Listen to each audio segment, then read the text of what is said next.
Hi friends, అందరూ ఎలా ఉన్నారు? బాగున్నారా? అందరూ బాగున్నారు అనుకుంటున్నాను. ఈరోజు దేవుని వాగ్దానం నేను మీ ముందుకు వచ్చాను.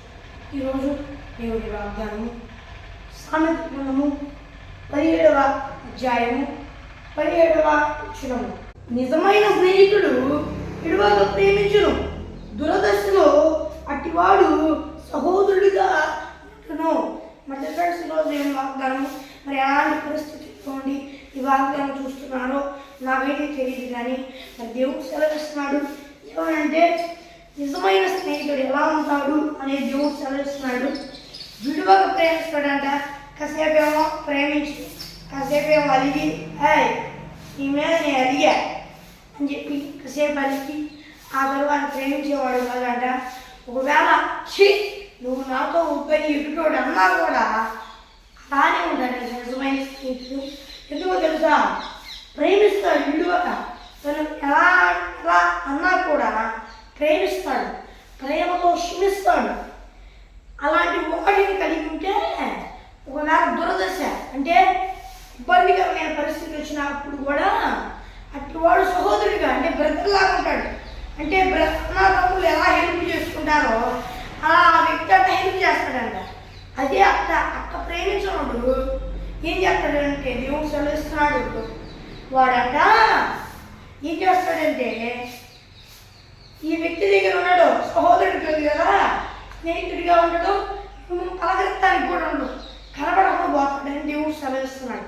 దీని ద్వారా దేవుడు ఏం సెలవిస్తున్నాడంటే నిజమైన స్నేహం అవ్వచ్చు, నిజమైన ప్రేమ అవ్వచ్చు, ఎవరిలో ఈ లోకంలో లేదు, నా దగ్గరే ఉంది నా బిడ్డ, నన్ను ప్రేమించు, ఇష్టానుసారంగా బ్రతుకు.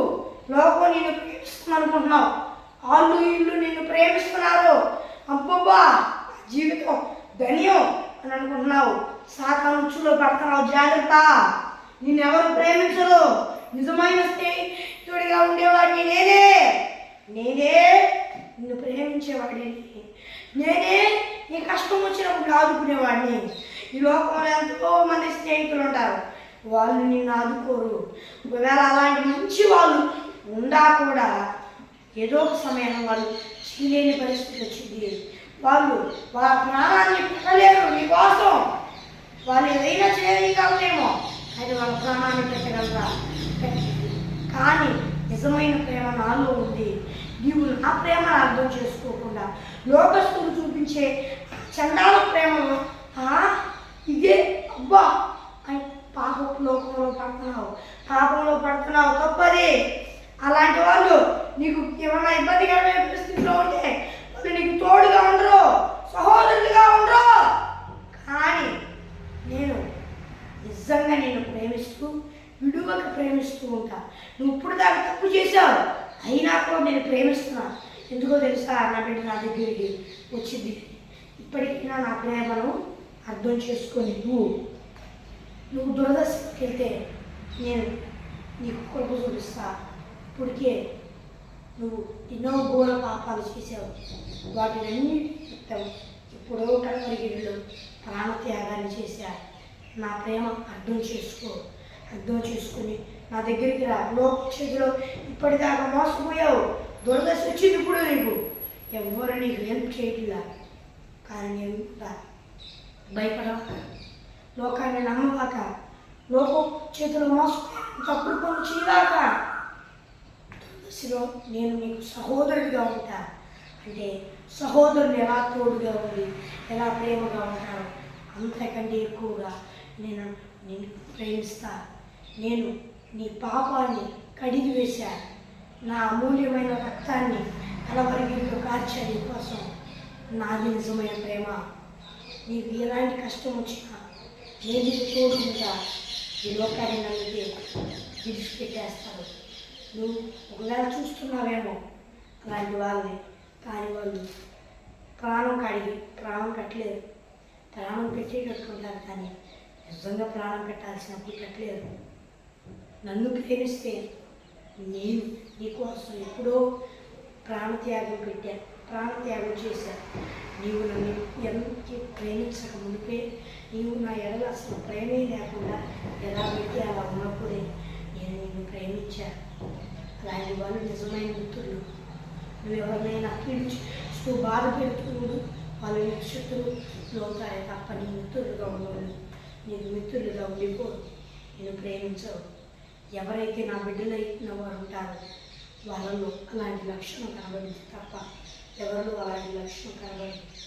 అయినా వాళ్ళు కూడా కొద్ది సమయంలో నా యందు ఎంత భయభక్తులు కలిగి ఉన్నారు, ఎనపడి చేస్తున్నారు. నేనే నీకు సహాయం చేసేవాడిని. నన్ను ప్రేమిస్తే నీకు గొప్ప ఆదరణ కలిగింది, గొప్ప సంతోషం కలిగింది.